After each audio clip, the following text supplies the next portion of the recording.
cubrebocas nunca se quitó. Para nosotros sigue siendo el uso de cubrebocas obligatorio en las actividades, incluso en el exterior, como estamos ahora. Y para nosotros vamos a regresar a clase en condiciones normales, vamos a tener los filtros sanitarios. Es que no es el número, es que la verdad no es el número. Lamentablemente el número ha aumentado y sin embargo tú lo estás viendo porque lo vemos todos, que la gravedad de los casos afortunadamente es menor. Se está comportando como una fuerte gripa, pero no pasa de ahí. Sí hay casos y va a haber casos de gente que tenga gripa o que tenga diarrea o que tenga una enfermedad viral el día de mañana y pasado y se le atenderá como se le debe de atender. Y lo estamos haciendo. Esto no cambia la vida diaria de cualquier institución. Esto va a seguir pasando hace 10 años y 20 y dentro de 30 años seguirá pasando. Seguimos en Código 7, qué bueno que nos permite llegar hasta su hogar. Sabe que puede enviar sus mensajes al 44 48 47 14 58 para que de manera posterior nosotros compartamos todas sus opiniones, los comentarios, los temas que le interesen a nuestro panel, a nuestro gran panel que ya sabe que es de honor y que nosotros estamos encantadísimos de que nos acompañen durante esta emisión de jueves. Pero ya se escuchaba, ¿no? Nos están hablando de la Universidad Autónoma de San Luis Potosí acerca de cómo se toman decisiones, de que recae en cada sector o ha recaído en cada sector, pues cómo fue esta semana. Entonces, podría decirnos, ya nos tenían, por ejemplo, algunos avances de lo que esta semana de clases híbridas o modalidad híbrida representó, si pudiéramos referirnos. Entonces, estamos en las mejores condiciones, están acatando todos los protocolos, no hay una desobediencia del alumnado o también por un tema hasta de recurso económico. ¿Quién gusta comenzar? Segundo Sánchez Lara. Bueno, nosotros en nuestro caso muy particular no hemos tenido ninguna situación de esta naturaleza.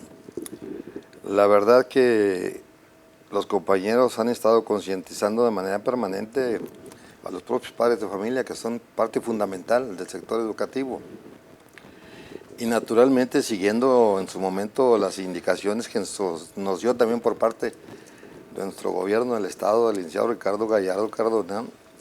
Hemos ido cuidando para que en su momento podamos cumplir con uno de los deseos que él tiene como gobierno y que tenemos los trabajadores, el de entregar una mejor educación.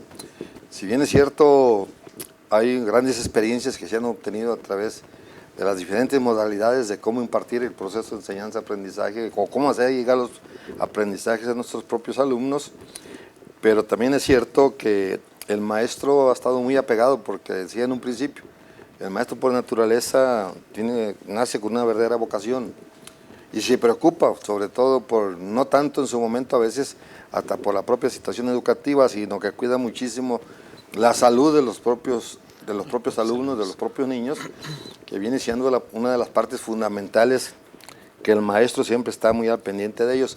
Y nosotros dimos las indicaciones también para minorar los contagios de que cualquier maestro, cualquier niño, cualquier trabajador que presentara un síntoma X con miras a poder contraer la influenza, poder contraer en su momento el virus, pues mejor no se presentara y que se hiciera la prueba correspondiente después de los 3 días como lo marca la Secretaría de Salud para evitar así los contagios como se vino haciendo. Por eso tenemos los mínimos contagios nosotros y vuelvo a repetirlo, estamos ya en condiciones de arrancar naturalmente el próximo lunes de manera presencial. ¿No hubo alarma por esta sexta ola de contagios? O sea, pensando si nos vamos hacia el cierre de 2022 y cuando nos decían vamos a llegar a otro pico, entonces en las diferentes instituciones no se encendieron las alertas. Sí, de hecho yo diría ahí, Paulina, que sí hubo una alerta de la cuestión del propio magisterio, pero al final con las medidas y la asesoría y el conocimiento que ya se tiene al respecto ayudó muchísimo. Por eso hoy podríamos decir que realmente en el magisterio hay poco porcentaje de compañeros con COVID. Hace rato revisamos un tema de salud con el caso del ISSSTE, que es con quien más está el grueso de los trabajadores de la educación, y realmente docentes traíamos alrededor de 15 docentes que se contagiaron por un tema de COVID y traíamos alrededor de unos 45 con el tema de influenza. Pero fue una gran ventaja que en el mes de noviembre, casi todo el mes y en los primeros de diciembre, fortalecimos una campaña en un acuerdo con el ISSSTE y con el IMSS de la cuestión del fortalecimiento y aplicación de vacuna. Eso lo hicimos a través de la propia organización sindical, en donde no únicamente acudieron trabajadores de la educación, sino también familiares.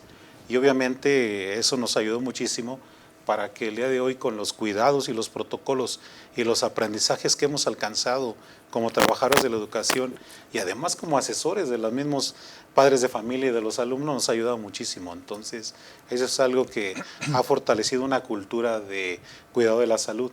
Y por eso en todas las escuelas los alumnos acuden con su cubrebocas desde preescolar.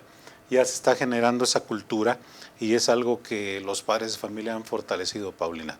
Y agradecerles y reconocerles, porque es cierto, dentro de los protocolos el primer filtro es la casa. Si hay un síntoma de algún alumno, desde ahí se retiene y no acude a la escuela. Entonces, si se da lo mismo en algún trabajador, ya sea docente o administrativo o directivo, pues esos cuidados nos han ayudado muchísimo. La capacitación que se ha tenido al respecto creo que es importante. ¿Qué faltaría? Quizá fortalecer un poco los techos financieros para las cuestiones de los insumos, porque así como lo expresa el maestro Crisógono Sánchez Lara al frente del SER, pues la gran mayoría de los trabajadores ven una dinámica con los padres de familia para poder fortalecer los insumos. Incluso me atrevo a decirte que en algunos lugares hasta los mismos maestros son los que adquieren los cubrebocas o los insumos. O sea que yo haría un llamado a la autoridad educativa, bueno, para que fortalezca a la propia comunidad escolar, que pueda ayudar en la medida de las posibilidades de los presupuestos para fortalecer estos insumos y seguir cuidándonos. Y ya que refiere, por ejemplo, al tema de fortalecimiento, ¿qué pasa si pensamos en la vacuna? Pero, ok, si ya se aplicó pues la primera dosis, que para el magisterio también representó un momento de incertidumbre, porque muchos decían, oye, que si es buena la vacuna o no, que si nosotros necesitamos un refuerzo, que si debemos protegernos en mayor medida porque somos los que estamos al frente de un grupo con un sector al que fue al último y que hay muchos pequeños que hoy aún no cuentan con una vacuna. Exacto. Entonces, por ejemplo, Crisógono Pérez López, ¿se ha hecho algún llamado también a la federación en este sentido? Porque claro que esto tiene que ser cíclico. Esto no es como que, bueno, ya te vacunaste ahorita y ya es para siempre, sino es algo que tiene que garantizarse. Sí, desde luego es algo que pues como docentes, nuestros compañeros siempre han, como lo decían hace un rato, han priorizado el cuidado del niño, ¿sí? Siempre. Para nosotros era muy importante que el niño estuviese vacunado. No se ha logrado en su totalidad, pero ya los niños de tercer grado de jardín de niños y de primaria ya están vacunados. Nosotros sí hemos estado solicitando siempre que esta vacunación, que todos estos procesos de vacunación que se han realizado, pues sean de manera extensiva. Sí, una de las cosas que los compañeros de educación inicial pedían es que también a los niños menores de 5 años se les vacunara, porque tenemos niños de 3 años que van a educación inicial y no estaban vacunados. Entonces se pedía que se diera ese fortalecimiento. El proceso educativo tiene que tener al niño en las mejores condiciones de salud, ¿sí?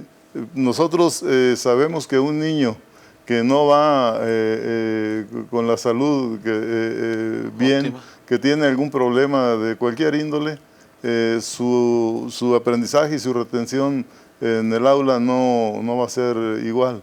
Entonces, por esa razón siempre el maestro prioriza siempre que el niño sea bien atendido, que sea vacunado. Y, por ejemplo, en las escuelas, se dijo que ya no íbamos a tener problemas con COVID y todo, pero las escuelas siguieron diciéndole a los niños, debes de traer tu cubrebocas. Siempre se siguió usando el cubrebocas en las escuelas y eso ha ayudado mucho a evitar contagios. Sí, vemos que hay quienes llevan a sus hijos a aglomeraciones y todo, ¿verdad? Pero bueno, es responsabilidad de cada padre de familia y nosotros hemos invitado a los padres de familia a que tengamos cuidado con los niños. En su mayoría hemos logrado que entiendan que la prioridad siempre deben de ser ellos, ¿sí? Ciertamente esta enfermedad pues, no atacaba tan fuertemente a los niños, sino que era más para la gente adulta. pero de todos modos siempre buscamos que fuera el cuidado del alumno, el cuidado del niño, lo que se priorizara dentro del aula, dentro de la escuela y en la casa. ¿Y qué hay del índice de contagios, por ejemplo, en los planteles municipales? ¿Cómo vamos a arrancar esta actividad también presencial tan solo unos días, Dulce Karina? Así es.